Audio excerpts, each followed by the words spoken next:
In this video, I'm going to show you how to load an Excel file into StatCrunch.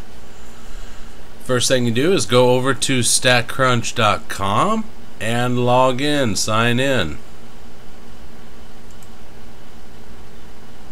Once you sign in, hopefully you are taken to a page that looks like this with the heading My Data. If you're not, click up here on the navigation bar on the link that says My StatCrunch. Under this heading that says My Data, click on Select a File on my computer. That should take you to this page. Then click on the link that says Choose File. And now it's time to navigate to where you've saved the file. You can see that right now I'm in my Downloads folder on my PC. The Excel file 2-1-39. I'm going to double click that. That will not load the file yet. I have to scroll all the way down.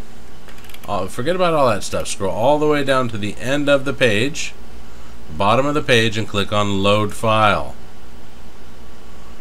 Once you've done that, boom, it opens up StatCrunch spreadsheet environment with the Excel file loaded.